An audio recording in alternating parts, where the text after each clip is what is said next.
Before we dive in, make sure you hit that subscribe button, smash that like, and leave a comment, because this is a story that will haunt you, and you're going to want to see every twist unfold. The night was unusually quiet in Northwood, Ohio, a town where everyone knew each other's names and doors were rarely locked. Snow had begun to fall, coating the streets in a ghostly white blanket, muffling the usual hum of late-night traffic. Inside a small second-floor apartment, the air was thick with tension. What started as an ordinary Friday night for a group of teenagers would soon turn into a tragedy that the town could never erase. 15-year-old Symini Rai Moore was at the center of it. Known in school as a top honor student, bright, disciplined, and full of promise, Symini had the kind of future most parents dreamed of. That night, she had been visiting friends, laughing and sharing stories about her latest achievements in school, oblivious to the danger that lurked only a few feet away. Jakob Heintzelman, 18, Symini's friend and the apartment's temporary host, had been fidgeting nervously with a small handgun he'd recently acquired. According to him, the gun had just come into his possession and was being cleaned, a detail that would later become central to the investigation. But there was something off about Jakob, an unease that didn't sit right with anyone, even in the casual chaos of teenage gatherings. Neighbors reported hearing a muffled argument, followed by a sudden, deafening gunshot that shattered the fragile calm of the apartment complex. Moments later, the building's security cameras captured a blur of movement. Jakob, pale and trembling, moving quickly toward the hallway, and the other occupants frozen in shock. By the time authorities arrived, Symini was already lying on the cold linoleum floor, her life extinguished in a single, devastating instant. Police quickly cordoned off the area, ushering panicked neighbors into the freezing night as uniformed officers took in the scene. Evidence markers dotted the floor like sinister breadcrumbs, each one a fragment of a story that was far from straightforward. A shell casing lay near the edge of the living room carpet. A torn sleeve hinted at a struggle, but who had struggled with whom and why? As detectives began their preliminary interviews, inconsistencies emerged. Jakob claimed the gun had accidentally fired while being cleaned, but questions about fingerprints, gunpowder residue, and the angle of the bullet made investigators uneasy. Something about the story didn't add up. Witnesses described Symini as calm moments before the shot. There had been no fight, no warning, no argument that could reasonably explain the sudden violence. Even more perplexing, a neighbor reported seeing a shadowy figure leaving the building moments after the shot. The description was vague, and police weren't sure if it was a third party, a mistaken observation, or something Jakob didn't want anyone to notice.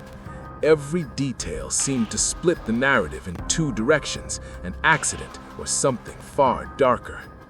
By the time the night stretched into the early hours, investigators had pieced together enough to make a stunning decision. Jakob Heintzelman would be arrested and charged with reckless homicide. But as they secured his apartment and began sifting through evidence, one chilling discovery would throw the entire case into question. Underneath the couch cushion, hidden but unmistakable, was a small folded note. The handwriting was careful, deliberate, and the words scrawled across it hinted at a secret no one had anticipated. "I warned you, some things can't be cleaned." And in that moment, every assumption about what had happened in that small Ohio apartment shattered. The morning after Symini's death, the apartment was a crime scene frozen in time. Yellow tape cordoned off the entrance, neighbors whispered in clusters, and the winter sunlight glinted off the scattered snow, contrasting sharply with the darkness inside. Detectives moved like careful predators, examining every detail: the angle of the bullet, the fingerprints on the gun, the placement of furniture, even the crumbs on the counter. Every small clue could rewrite the story. Jakob Heintzelman sat in a small interrogation room at the Northwood Police Department, his expression blank, but his eyes betraying panic. His story remained consistent. He had been cleaning the gun, it had discharged. Symini had been in the wrong place at the wrong time. But as the investigators drilled into his timeline, Inconsistencies emerged. Who had purchased the gun? How did he have it in his apartment in the first place? And why had he moved the furniture before police arrived? Forensics began their meticulous work. Gunpowder residue on Jakob's hands suggested he had handled a weapon, but the trajectory of the bullet didn't match the cleaning accident he described. And then came another shock. The gun was missing a critical safety mechanism, something that would make it more prone to discharge, something that, if intentional, suggested more than a careless mistake. Meanwhile, the community was in shock. Messages poured into social media, mourning the bright young girl whose life had been snatched away. Friends described her as a perfectionist, a scholar, someone who would go out of her way to help others. And yet, whispers of Jakob's behavior circulated. Jealous arguments, secret fights, moments of aggression that no one had taken seriously until now. Detectives returned to the apartment for a second sweep. It was then they discovered a hidden phone under the couch cushions, locked, encrypted, but the screen lit up with a single message notification. "You'll regret this." No sender listed, no explanation. Could it be related to Symini or Jakob or something else entirely? Whoever had sent it, the investigators now knew this was no ordinary accident. Someone had orchestrated tension in that apartment before the fatal shot. Pressure mounted. Jakob's alibi was crumbling under scrutiny. He had claimed to be cleaning the gun alone, but multiple witnesses contradicted him. One roommate admitted seeing him arguing with Symini earlier in the evening, a sharp, heated exchange over a secret she had just uncovered. What could a 15-year-old know that would provoke an 18-year-old to such panic?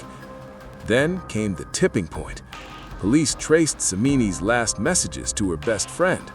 Among innocuous texts about homework and weekend plans was a photo she had sent minutes before her death. In the image, Jakob is in the background, holding the gun, not cleaning it, but pointing it toward the corner of the room. The timestamp conflicted with his statements. Suddenly, the narrative twisted. What had been called an accident now smelled of premeditation, manipulation, and deceit. And lurking beneath it all was a question that would drive the next phase of the investigation. Had someone been trying to frame Jakob, or had Jakob staged the scene to hide something far more sinister? Just when investigators thought they were unraveling the truth, another shocking discovery came from the apartment's security system. A hidden camera, previously unnoticed, had been recording. The footage captured the moments leading up to the shot, but when police accessed it, their blood ran cold. There, in crystal-clear footage, was a figure nobody had expected, a shadow moving silently behind Symini just before the gun discharged. But when they enhanced the video, the face was obscured, and a small, deliberate detail caught the eye. The same handwriting from the mysterious note appeared in the corner of the camera's frame, etched onto a piece of paper someone had left as a warning. The case had grown more tangled than anyone could have imagined. What had started as a tragic accident had become a web of hidden motives, secret threats, and a chilling question: who truly wanted Symini dead, and why? As detectives stared at the footage, the room went silent, and one of them whispered under his breath, "This isn't over, not by a long shot." The investigation had reached a fever pitch. Detectives combed through every scrap of evidence, analyzed every message, and re-interviewed everyone in Symini's life. The note, the shadow, and the security footage, Jakob's inconsistencies, all of it pointed to a more dangerous truth than anyone expected. The web of lies was tightening, and with each revelation, the stakes rose higher. Forensics delivered a breakthrough. The gun was traced to an illegal purchase, not by Jakob, but a third party who had been secretly meeting him in the weeks leading up to Symini's death. Fingerprints on the weapon matched neither Jakob nor Symini. Suddenly, Jakob's claim of accidental discharge became even murkier. He wasn't the owner, he was the middleman, and someone else had a reason to put him in the hot seat. Detectives turned their attention to Symini's last known interactions. Her phone revealed deleted messages, cryptic texts from someone identified only as M. Investigators managed to recover fragments. It has to happen tonight, and she can't know. The puzzle was falling into place. This wasn't just an accident, it was a setup, and Jakob was an unwitting participant in a plan that no one could have predicted. The breakthrough came when police traced the shadow in the surveillance footage. It led to Jakob's roommate, a teenager who had been quietly living in the apartment, unnoticed by friends and neighbors. Confronted with the evidence, he broke down. He admitted to orchestrating the confrontation that night, to planting the note under the couch, and to leaving the warning on the camera. But the ultimate motive was shocking: jealousy and revenge. He blamed Symini for exposing a secret he had been hiding, something that could ruin his reputation and family. He hadn't planned to kill her, but when the gun discharged, he froze, letting Jakob take the blame. Jakob, who had been under arrest and facing the full weight of reckless homicide, was finally exonerated as the true nature of the events came to light. The court system would later clear him, but the scars of suspicion lingered. The town of Northwood mourned Symini, her life extinguished far too early. The memorials, the vigils, the stories shared by classmates all painted a picture of a girl who had shined brightly and left a mark on everyone around her. But the chilling truth was a reminder of how fragile life could be, and how quickly jealousy, secrecy, and deceit could turn ordinary moments into tragedy. In the final twist, detectives discovered one last hidden element: a small video file on Symini's recovered phone. It captured her speaking directly to the camera, unaware it would become evidence. She spoke about dreams, ambitions, and a feeling that something in her life was off. Someone was watching, someone was hiding. The footage ended before any explanation could emerge, leaving a haunting echo that no one in the investigation could forget. Symini's death had been the result of one fateful shot, but the story behind it revealed a tangle of secrets, lies, and human flaws far more dangerous than any single act. It was a stark reminder that in the quietest towns, behind locked doors and smiling faces, darkness can lurk, and sometimes the truth is only uncovered when it's almost too late.